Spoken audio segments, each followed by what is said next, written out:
A warm welcome to all of you, and thank you for joining us once again for Chiropractic and Physiotherapy Health and Wellness.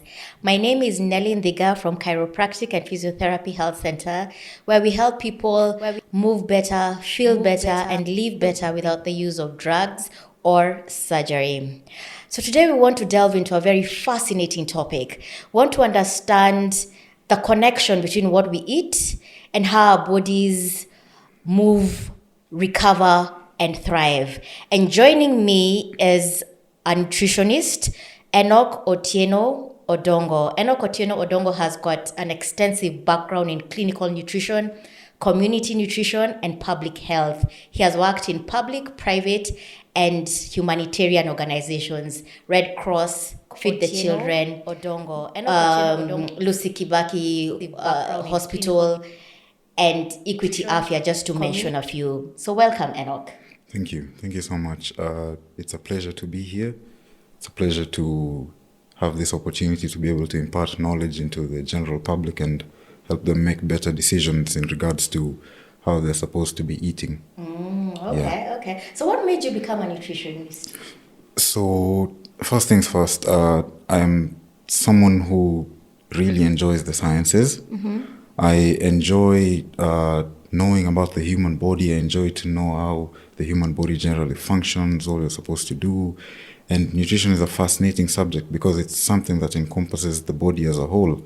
What we eat is basically what we are. Yeah. So it's something that I really thought of and decided to get into it because I just wanted to know how exactly food affects the body as a whole and how to generally improve people's lives, mostly in the preventative side of things as compared to towards the curative side of things.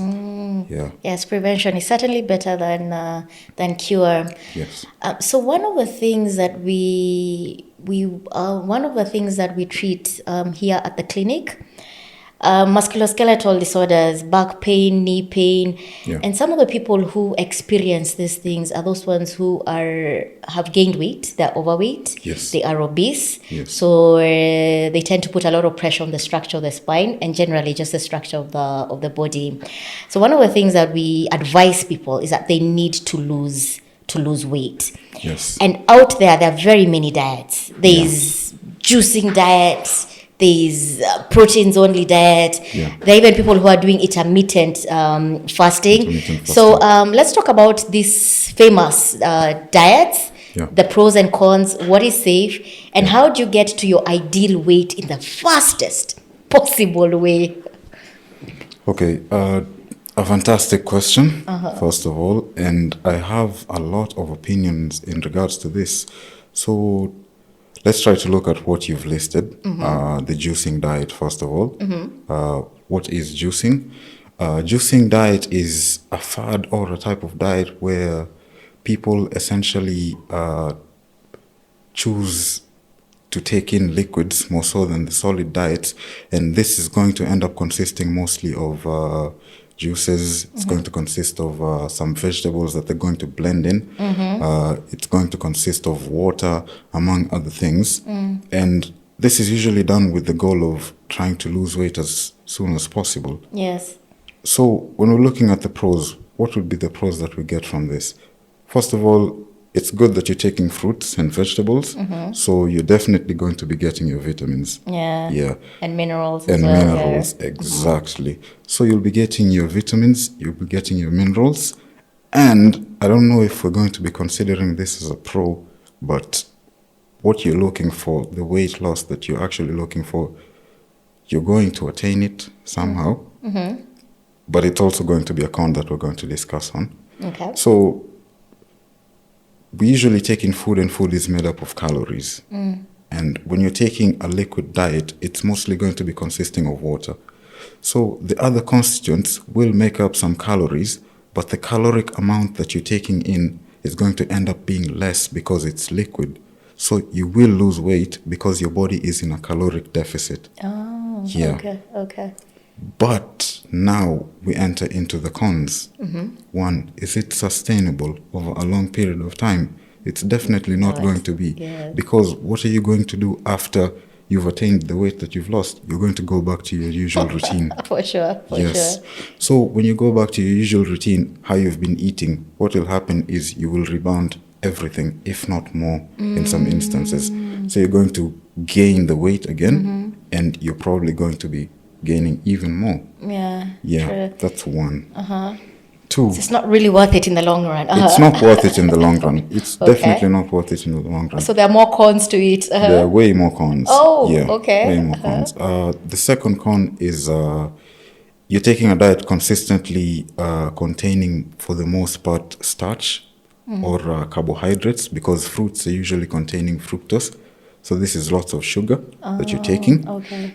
Some people are going to be blending the foods and they'll discard the pulp.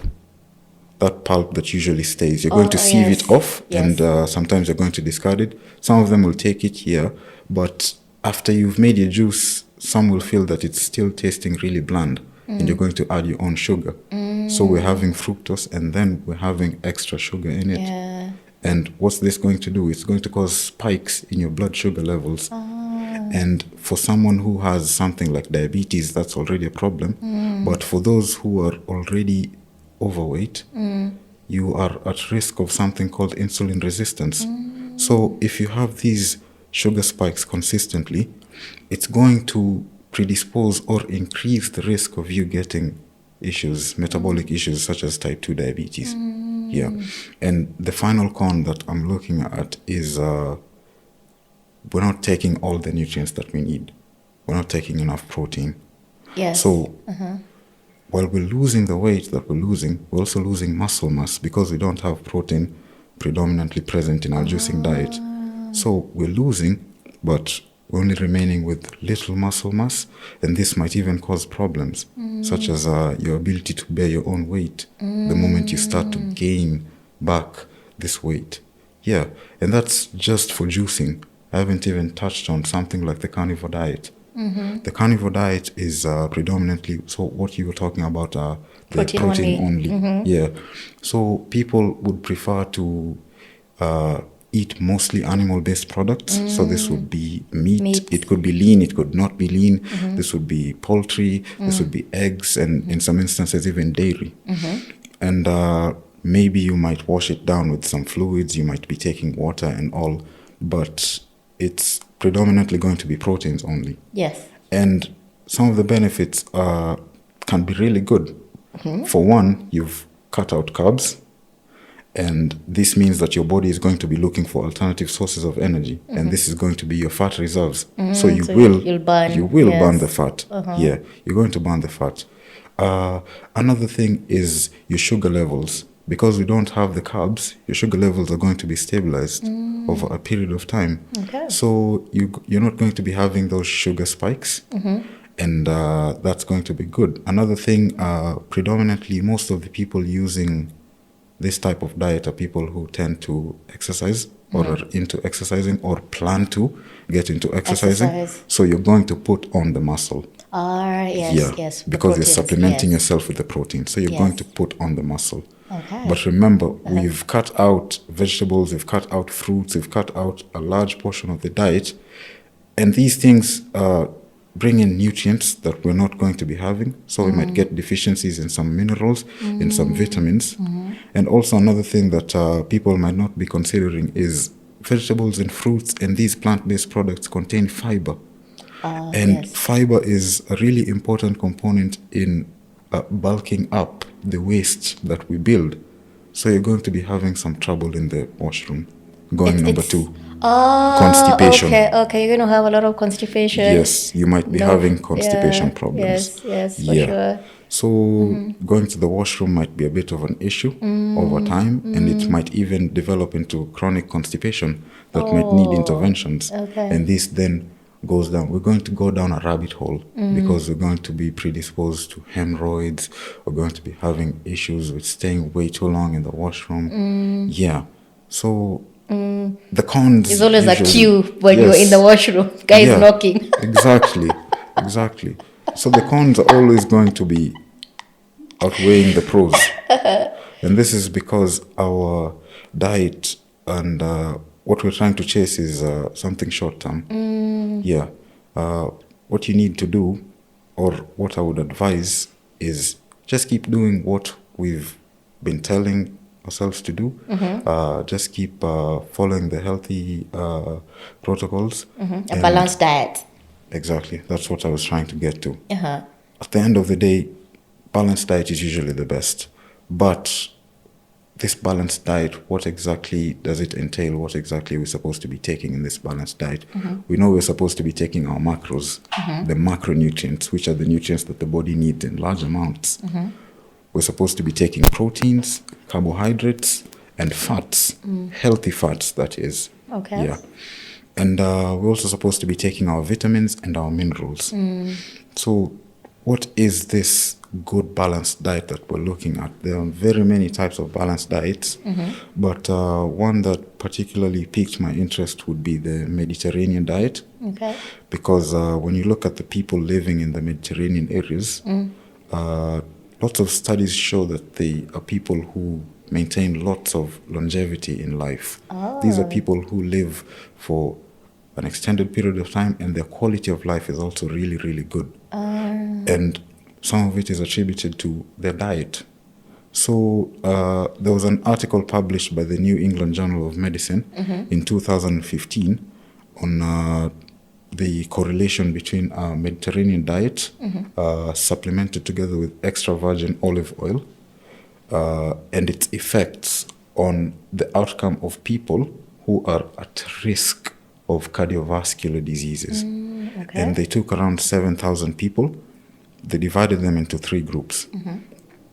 One group was prescribed this Mediterranean diet, and the Mediterranean diet predominantly consists of plant-based foods, some fatty fish, really reduced meat. So red meat is Red meat to a is minimum. usually almost cut out. Yeah. Poultry? Yeah, poultry can be there. Okay. But for the most part, it's going to be plant-based. You're going to be taking the healthy oils, which is the olive oil. And you're going to be taking fruits and vegetables for the most part. So on the part of healthy oils, there are quite a number of oils in the supermarkets or in the markets today. Things like macadamia oil, sunflower oil, and the cold pressed ones, not the refined ones. And are those ones healthy? So, okay, the healthiest one I would say would be olive oil. Okay. But the thing about olive oil is it can sometimes be pricey. Yes, it's very pricey. Yeah. So what we're usually recommending, for the most part, the healthy oils are usually something we call the unsaturated fatty acids as compared to the saturated fatty acids.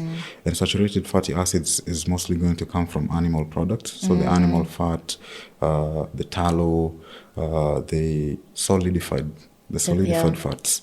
Yeah, so for the most part, we're going to opt for vegetable oils. Okay. Yeah, because they're going to be rich in the unsaturated fatty acids. Yeah, the omega-3. Okay. Yes. Things like those. So those are the ones that are going to be beneficial to the body as compared to the saturated fats, which are going to end up in some instances clogging up our arteries. And this increases increases the risk of cardiovascular diseases, among other things. Okay. So there were three different groups, and one group got prescribed the Mediterranean diet supplemented with extra virgin olive oil. The second group got prescribed a Mediterranean diet, but with nuts and seeds as the source of the oils.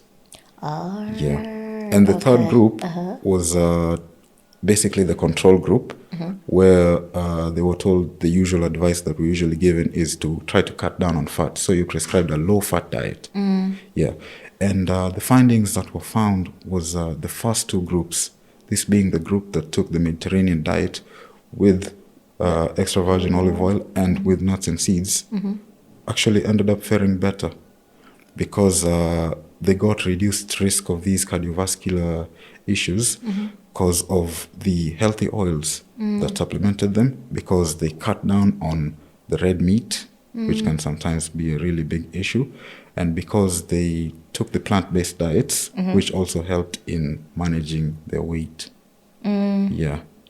Because plant-based diets usually contain the fiber, and fiber not only helps in bulking up, of the waste products that comes when you're going number 2, but it also helps in managing your weight because it binds.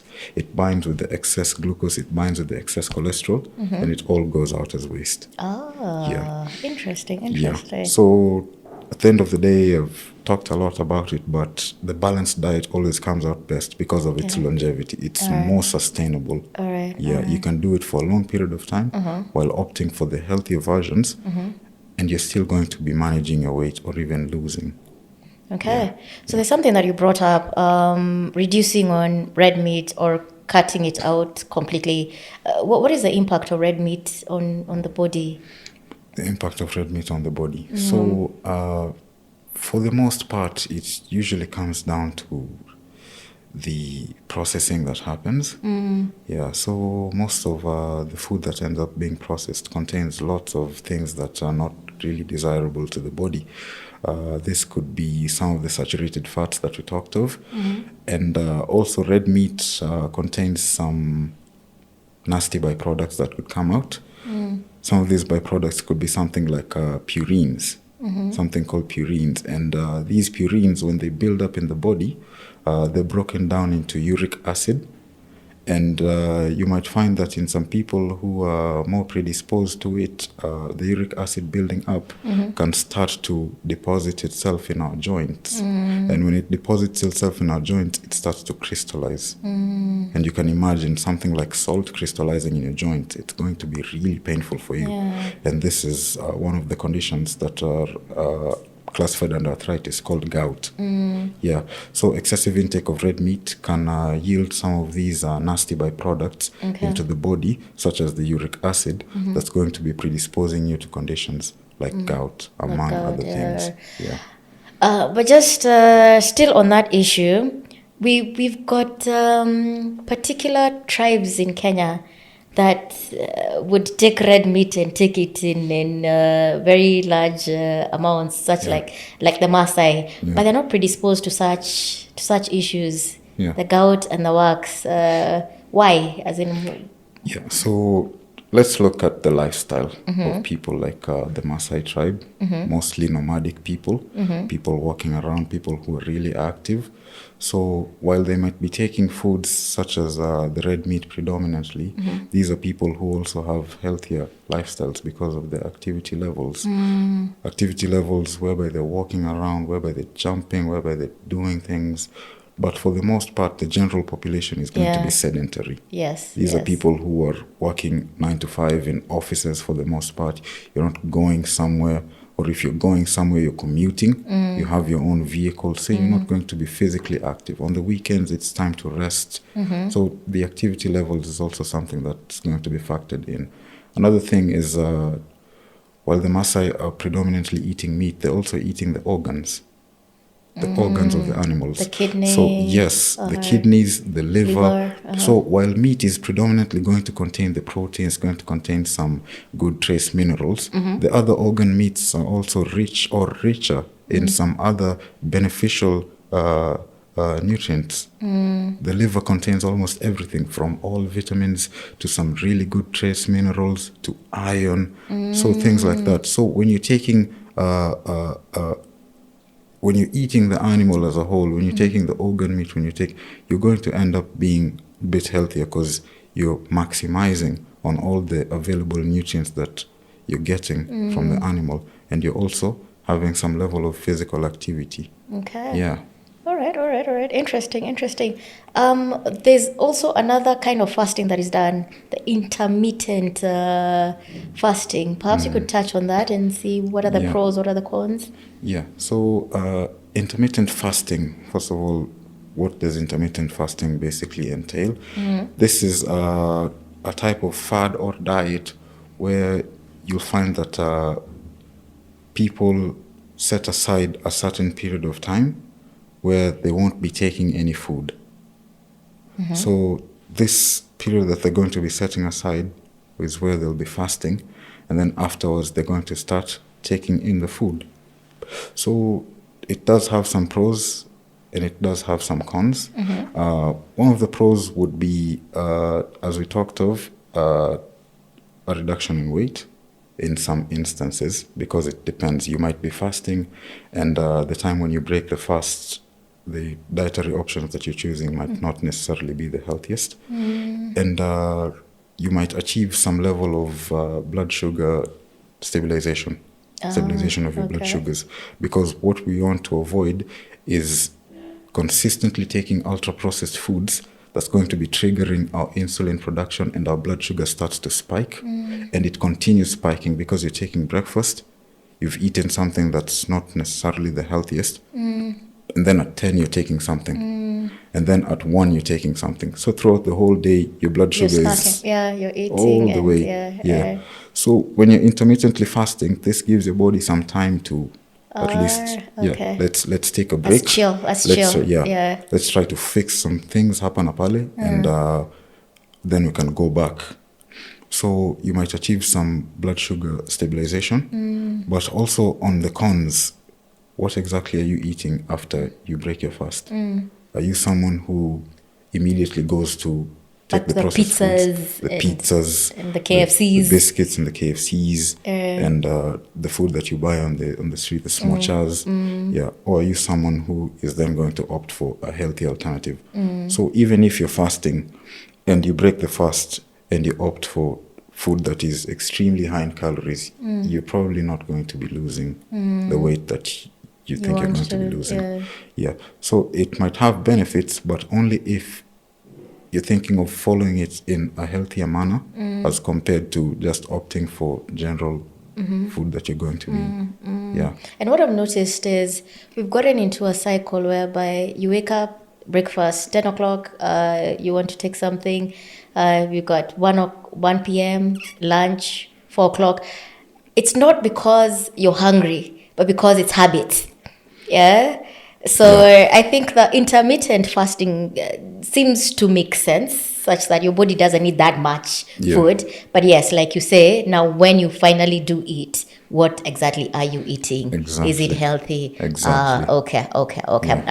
Good to know that. The other thing that we keep telling our patients is that they need to drink water. 1, to hydrate. 2, to flush out after treatment the lactic acid that has accumulated. And 3, also when you are in the office and you constantly keep taking water, you keep having to have bathroom breaks that give you a break from sitting for too long. However, I've always wondered, how much water is enough? We are told 2 liters of water, but everything we take has water. You got fruits with water, our food has soup, it has water. Are we at risk of just taking too much water? Is there something like that, too much water? Yeah, there actually is. There's a condition called water intoxication, but it's mostly going to be seen in babies, because it's really difficult for you to overdilute your body as an adult, because your kidneys are functioning really well. But in young babies who have really tiny kidneys, they're not able to properly filter water. So you're not actually advised to give water to children less than 6 months. They're only supposed to be exclusively breastfeeding, and this is going to provide all the hydration needs. So on the issue of hydration, I'd say it's a lot more nuanced than 2 liters or this or any arbitrary numbers, because there's so many factors to consider. We have to consider something like age. So you won't find someone who's elderly requiring the same amount of hydration needs as someone who is younger. We'll look at some chronic medical conditions. Someone who has kidney conditions is going to need really close monitoring on their fluid intake and their fluid output. So if you have kidney problems, then your doctor might tell you, no, don't take 2 liters, take this amount or take this amount. We even go as far as looking at the region where people are living. If you're someone who lives in the tropic regions, the regions in the tropics like us Kenyans, we're going to need more hydration needs, because the intensity of sunlight that hits us is a lot more than someone who lives outside of the tropics. Someone in Northern Europe or someone in Northern Asia is not going to need the same hydration needs, because the sunlight intensity that's hitting them, they're not sweating as much. But when we're looking at the baseline, the healthier people, according to HealthWise, they gave a figure of around 3.7 liters of water for men and around 2.7 liters of water for women per day. And this includes everything. So the soups, the food that you're eating, the hydration, if it's soda or something, for the entire day. But as I said, it's more nuanced than that. It's not going to be the same for this person versus this other person. Yes. So I guess the best way for you to assess proper hydration needs is going to be assessing your washroom. When you visit the washroom, you're going to be looking at your urine, the pee, The color. and you're going to be looking at the color. Exactly. So to know that you're properly hydrating, it needs to be like a pale yellowish color. It shouldn't be too dark, because if it's too dark, then you're probably not as hydrated. It shouldn't be almost colorless, because you're overhydrating. This means that the body is trying to eliminate the excess amount of water. The other thing is also the frequency at which you're going to the washroom. Is it normal? Is it how you usually go to the washroom? Are you going every few hours? Are you going once a day when you usually go 3 or 4 times a day? Are you going more times a day? Because sometimes if it's more, then it could even signal a problem, such as diabetes. Yeah, one of the symptoms of diabetes, we usually classify it as the 3 Ps, and one of them is something called polyuria. So when we say poly, we mean lots. So urea, excessive, constantly going to frequent. the Yeah. to urinate. You find yourself constantly urinating, and another is polydipsia, excessive thirst. You're constantly thirsty. So you just monitor your body. You just check, is this normal for me? Am I going to the washroom as frequently as I'm supposed to? Is this okay? Is the color of my urine okay? And finally, What should be the frequency? Let's start there. I'd say every few hours. Every few hours, Yeah, like yeah, every yeah. 3-4 hours. Yeah. Something like that that's is okay. normal. Every That's few normal. hours should be every normal. 1 hour, not but, normal. But as I said, it's nuanced. Yeah, we might be having someone with diabetes insipidus, which is a condition where you find yourself frequently urinating. So it's nuanced. So if you're someone who's generally healthy, then every few hours is okay. Okay. Yeah. All right. Yeah. The last thing would be your thirst levels, because your body is going to just tell you, Yeah. we don't have enough water in the system. Please drink some water. Drink some water. Yes. Yeah. So otherwise, you it will just give you headaches. Yes, dry lips. exactly. Yeah. Exactly. So Enoch, in today's world, we are seeing a lot of women as they grow older, they start popping supplements. So I'll always hear of someone is popping magnesium supplements, calcium supplements, vitamin D3 supplements. So let's talk about this. What's happening in a woman's body as she grows older, and why is there a need to supplement these minerals? Yeah. So this seems to be a major concern happening all around, and it's okay, but at the same time, it seems to be going out of control. What actually happens to a woman as she grows older is something called menopause.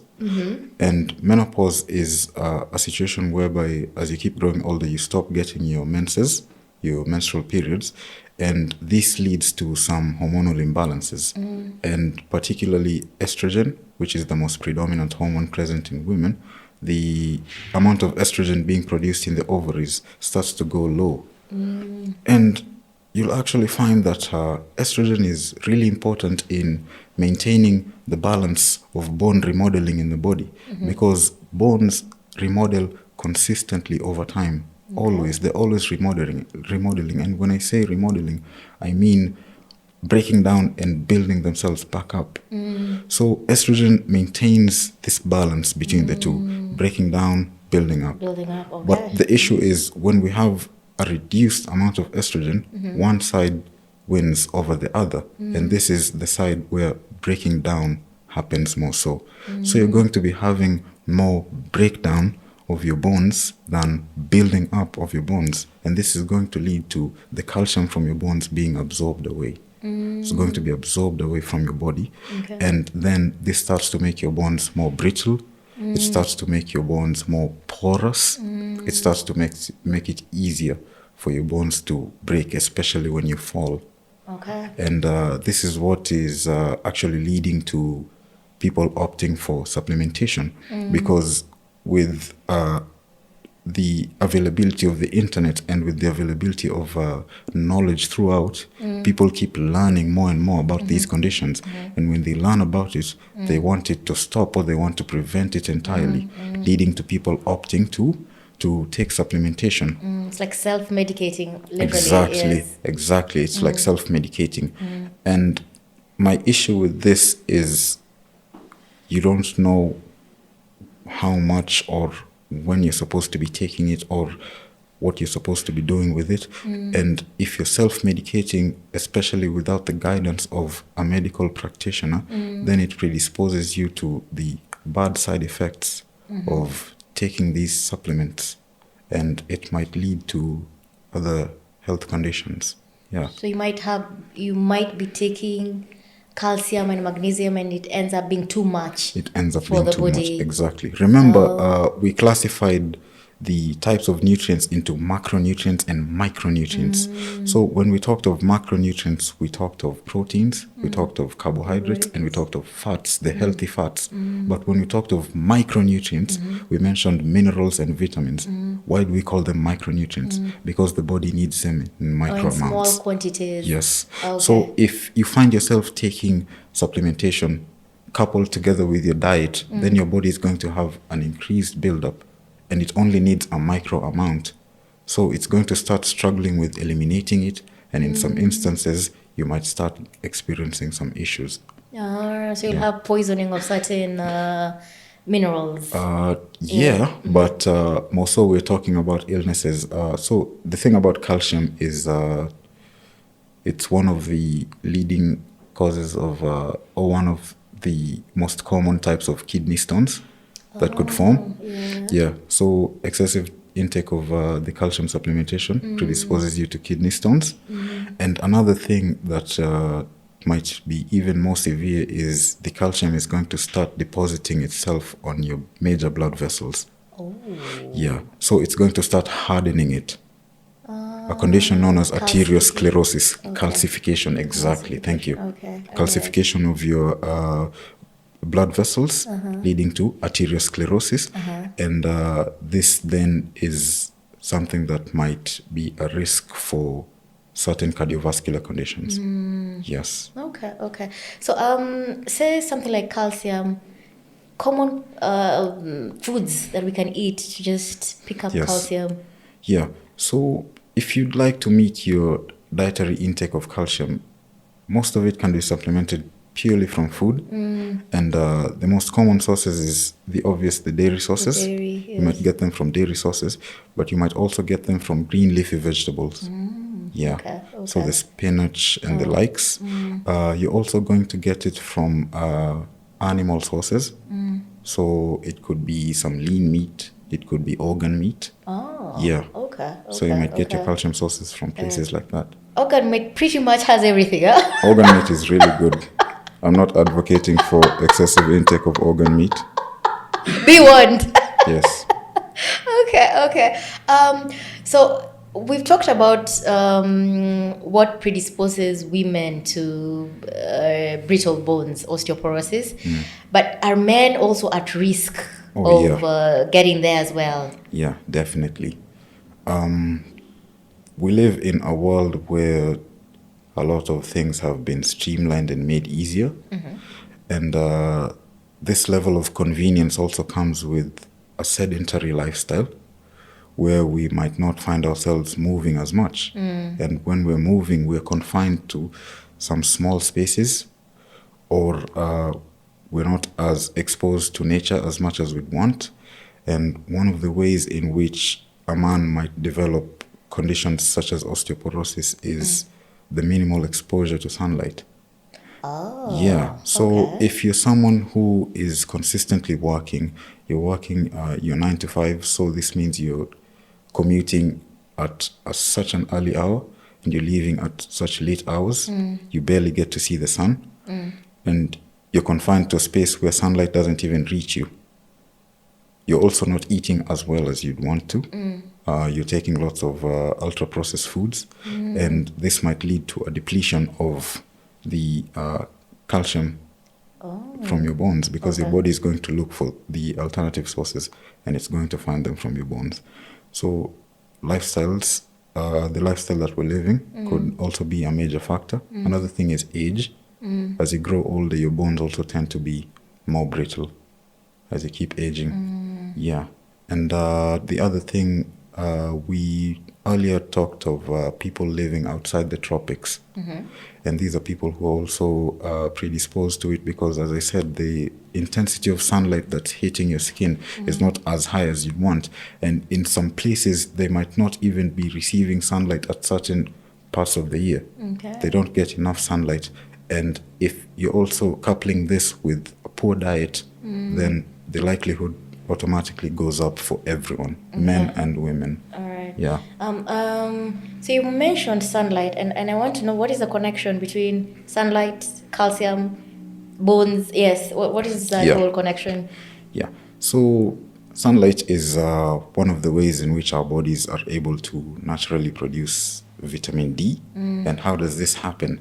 So the rays of sunlight are known as the UV rays, and they're divided into certain rays, but more specifically, the UVB rays are the ones that usually hit the skin and initiate chemical reactions. So there's UVA and UVB, but Yes. UVB is what really Yes. helps in the synthesis of vitamin D. Yeah. Okay. And the thing about UVB is it needs to directly touch your skin.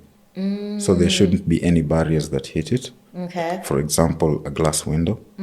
It shouldn't be hitting it. So the most advisable way of getting this UVB would be direct skin exposure to the sunlight. Okay, so you can't say, oh, I am seated next to the window, No. I'm getting my vitamin D No. for the day, or I'm in the car and it's crazy hot, I'm getting my vitamin D. So unless the window is open. Oh, it has to be open. Mm-hmm. Yeah. If the window is open, and your body needs to and be your outside body's the already window. outside, Yes. exactly, and your body is already outside.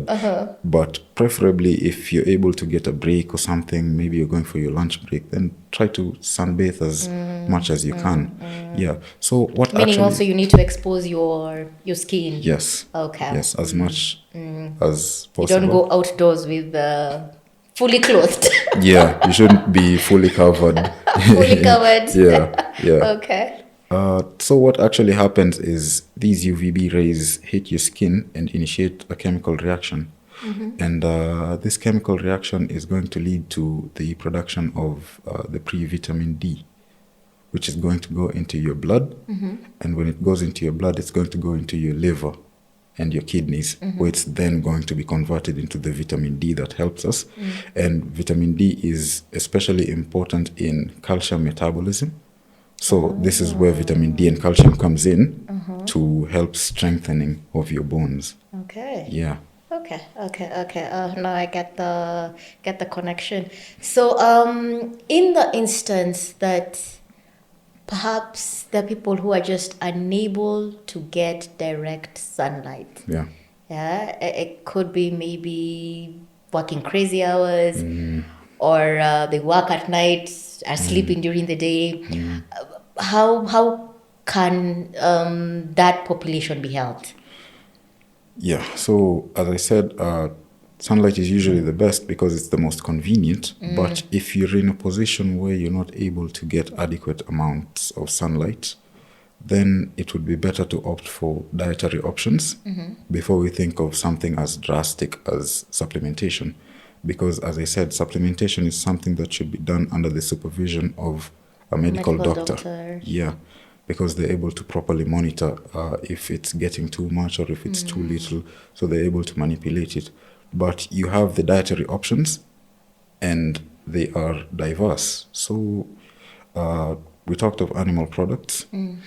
We talked of some of the green leafy vegetables, but you'll also find the fortified foods are usually fortified with the vitamins and some of the trace minerals that you're going to be needing. Yeah.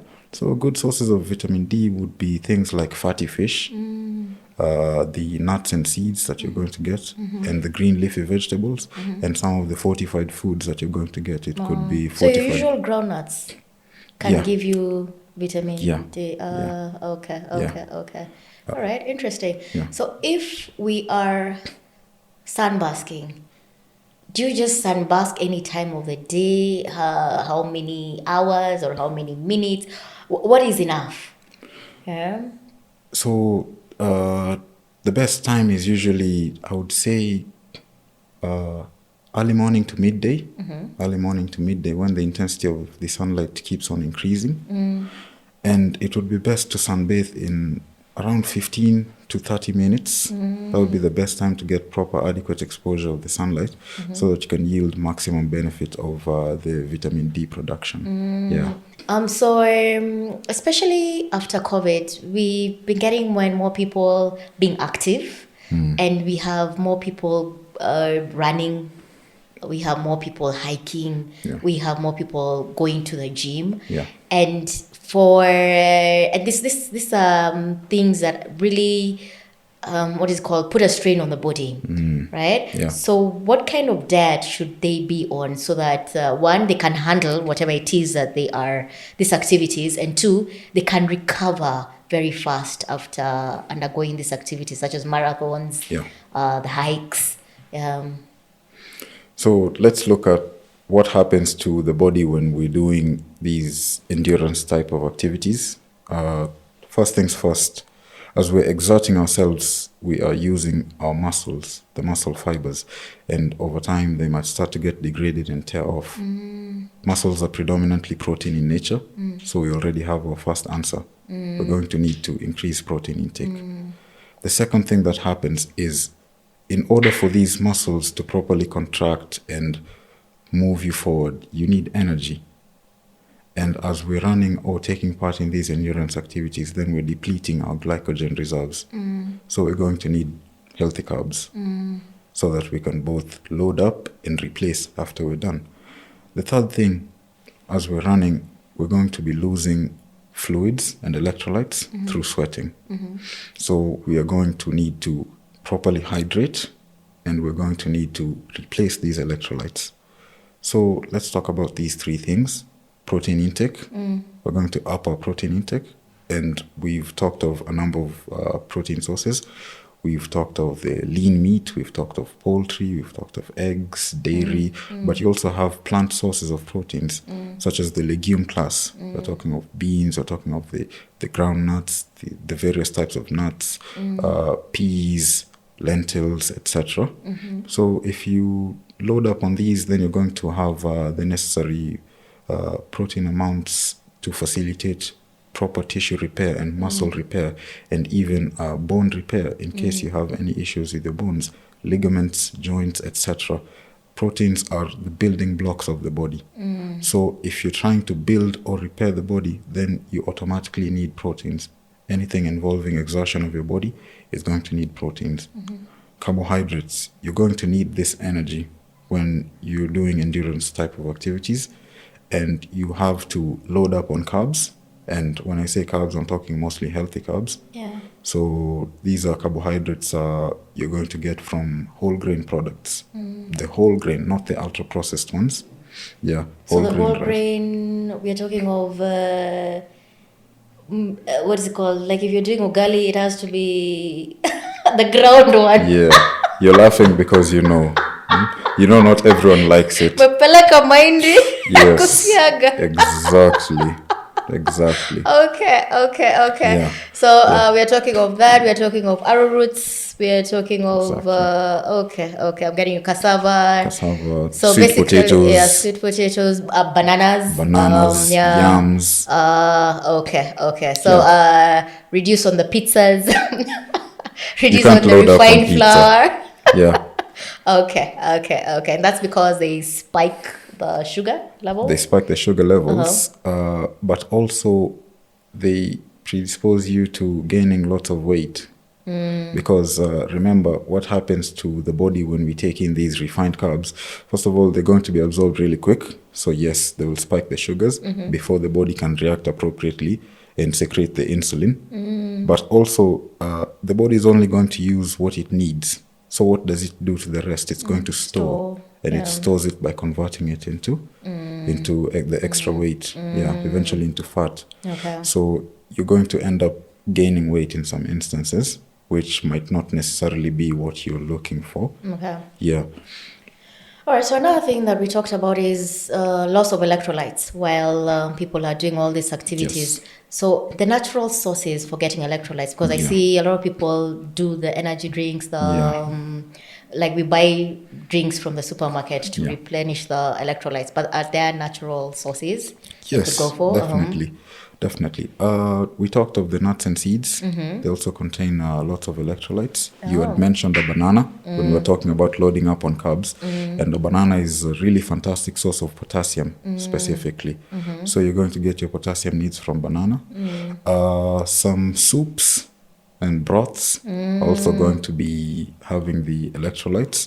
The fortified foods that we talked of can usually be fortified with the vitamins and minerals. The vitamins and the minerals, And in the instance that maybe you're not able to get some of these sources from vegetables and fruits, then maybe you might have a case for issues like the oral rehydration salts, the ORS, the sachets. Yes. Yeah, they can be used also for the supplementation of the electrolytes. One sachet can usually go into around 500 mLs of water. So you'll be hydrating and you'll also be having the electrolytes being replaced. Okay. All right. But you would advise someone to go natural I'd advise first to go before natural first before going that route. Yeah. Okay. All right. The other thing is the issue of iron. How do I put it? We have a lot more people getting anemia, especially women at a certain age, because of what's going on with their bodies. Yeah. And it does affect the muscles.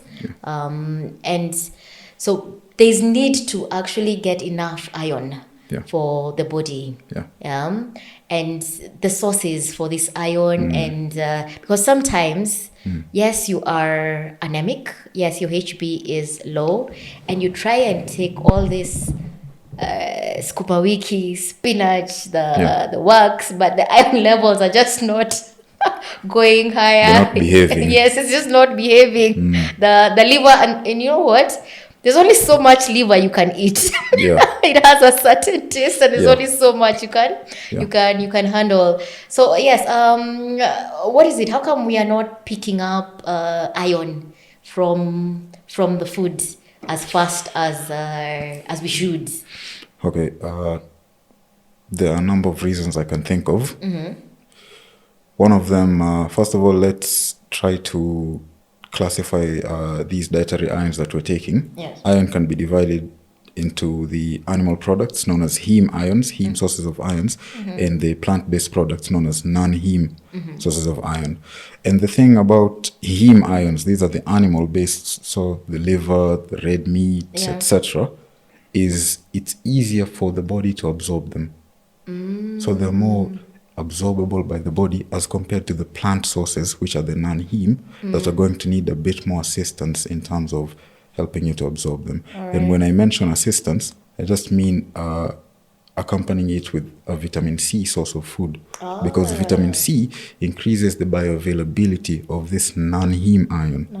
And the non-heme sources of iron usually come from the plant-based products you talked of, the spinach, the greens. You're going to get them from the legumes too, the beans, etc. And if you take them coupled with vitamin C, it might help you increase its bioavailability. That means you have to take them with fruits, like citrus fruits. Exactly, citrus fruits. So if possible, you could take them with citrus fruits, but the animal-based products are usually a bit easier for the body to absorb. And the second thing is a nutrient-nutrient interaction. So sometimes when nutrients meet each other, they might interact for the better or for the worse. We talked of vitamin C helping you absorb iron. Yes. So that's a good interaction that's happening. But iron also binds or interacts with calcium. Oh. So what might actually be happening is you might be preparing something like omena, which is a really good source of iron, and you end up adding milk to the omena. The calcium present in the milk is going to bind with the iron present in the omena. Making it inaccessible to Yes, the body. so it's not easy for the body to absorb it, and you might not reap the benefits that you were hoping for. But, I mean, everyone knows the kienyeji mboga, you add a bit of milk. Yeah. Are you telling me that we don't get iron after we've added milk? Yeah. And that's so common. And also the kienyeji mboga is a non-heme source of iron, so it's already not easy for the body to absorb it. So it's okay. You're making it even harder once It's even you add harder. milk. Yeah. Another thing would be porridge. An example is wimbi porridge. It's usually a good source of iron. Yeah, and we add milk. Yeah. You add milk, and this ends up interfering with the iron absorption in the stomach. So even if you drink or you eat omena or uji and then take milk afterwards, they might still meet in the stomach. Yes. They'll Yeah. go and So mix up there. the best thing to usually do is just try to put some distance between them. Maybe if you're taking one source of this, you might wait for an hour or two before taking the other. Yeah, so that you can reap maximum benefits from both. Okay. Yeah, so maybe these two causes could be a major reason as to why. Yes, that explains why you try and get iron from your diet, and you just end up having to take supplements because Yeah, exactly. the iron levels are not going up with the diet. So yes, I think the combination really does matter, and we need to look into that. Yeah, exactly. Okay. Interesting.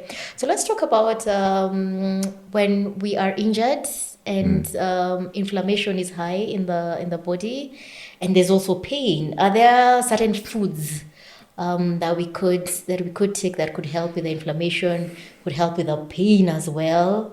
Yeah, I don't know whether that exists, but let's hear from the expert. Yes. Yeah.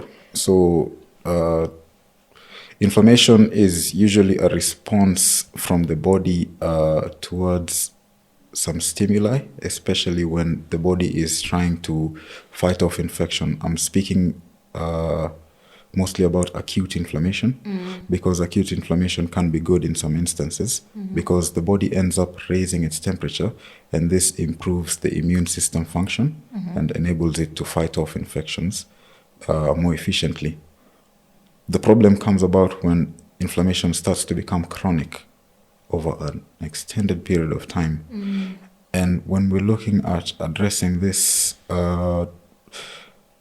the most common type of nutrient that you can take for addressing inflammation would be a good source of omega-3 fatty acids. Omega-3 fatty acids are usually responsible for lowering inflammation levels in the body. And you'll get these sources mostly from fatty fish and the nuts and seeds that we talked of. Examples of fatty fish? Fatty fish would be something like salmon, can be a bit pricey. You're looking at even omena, can be a good source, but mostly the seafood. Seafood can be a really good source of the omega-3. What is the most common fish we eat in Kenya? Tilapia? What is it's it mostly tilapia. Tilapia can be a good source of protein, first of all. It supplies you with some trace minerals, some level of iron, some zinc. We'd look at things like that. But predominantly, if we're looking at a really, really good, healthy source of iron, we'd look at omena more so than tilapia and other minerals. Omena contains lots of minerals. So seafood. But the other more available source of omega-3 would be the nuts and seeds. So something like chia seeds. Chia seeds contains a good source of omega-3, and the other nuts, it could be walnuts, could be cashew nuts, could be groundnuts, etc. Okay. All right. Okay.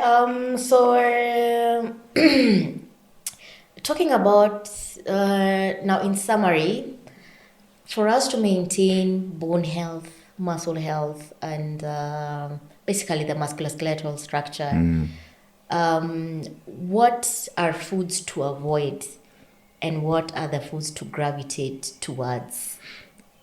So when we're looking at foods to avoid or foods to limit, then automatically we'll be looking at the junk food, the highly processed types of foods. Because what happens when we're taking them is, first of all, we'll have some deficiencies. We're not going to get as much of the micronutrient content as we want from most of these ultra processed foods. Already they've been removed that. Yes, they've already those been bits. removed, and they increase things like the refined carbohydrates, which are only going to spike your blood sugars.